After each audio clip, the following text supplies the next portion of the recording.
आप जानते हैं कि छत्तीसगढ़ के जांजगीर, शक्ति और कोरबा क्षेत्र में एक ऐसी परंपरा थी जहां मिट्टी को देवी माना जाता था और बर्तन बनाने से पहले कुम्हार परिवार धरनी माता से अनुमति लेकर चूल्हा पूजा करते थे। आज यह परंपरा लगभग लुप्त हो चुकी है, लेकिन इसकी कहानी अभी भी मिट्टी की खुशबू में जिंदा है। कुम्हार पूजा, जिसे कई गांवों में चूल्हा पूजा या धरनी माई पूजा कहा जाता है, यह परंपरा है जिसमें कुम्हार समाज नए बर्तन बनाने से पहले मिट्टी देवी की पूजा करता था, क्योंकि उनके लिए मिट्टी सिर्फ मिट्टी नहीं बल्कि जीवित शक्ति थी। इस पूजा का उद्देश्य था धरनी माता से अनुमति लेकर मिट्टी उठाना, नए बर्तनों के लिए आशीर्वाद मांगना और अपने चूल्हे यानी जीवन के केंद्र का सम्मान करना।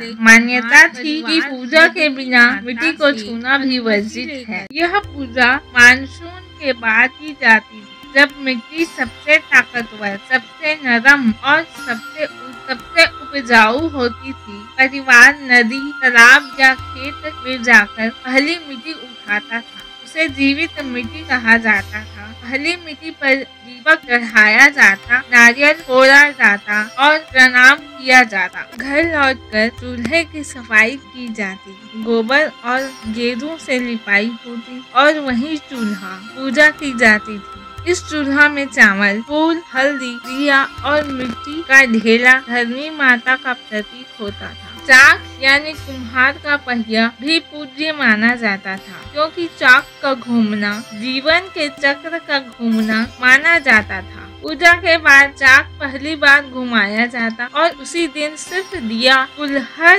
या छोटी सुराही बनाई जाती। पहला बना हुआ बर्तन हमेशा भगवान, कुल देवता या खेत की मेड़ पर चढ़ाया जाता था। इसे सौभाग्य का बर्तन कहा जाता था। बच्चों को मिट्टी लेने ले जाया जाता था, क्योंकि मान्यता थी कि बच्चों के हाथ की मिट्टी सबसे शुभ होती है। महिलाएं थोड़ा कला करती थी, दिए, खिलौने और छोटे छोटे बर्तन बनाती थीं। पूजा के दौरान पुराने लोक गीत गाए जाते थे। मिट्टी लेबे चली हमरो बहनी। पूजा के दिन मांसाहार, झगड़ा और झाड़ू लगाना वर्जित माना जाता था। पहली कमाई कभी बेची नहीं जाती, सिर्फ भेंट की जाती थी। मिट्टी से जुड़ी यह परंपरा सिर्फ एक पूजा नहीं बल्कि हमारी संस्कृति, हमारी कला और हमारे हाथों की मिट्टी से बना इतिहास है। अगर हम इन परंपराओं को नहीं बचाएंगे तो आने वाली पीढ़ियां पूछेंगी, कभी मिट्टी भी जीवित हुआ करती थी क्या? अगर आपको हमारी यह सांस्कृतिक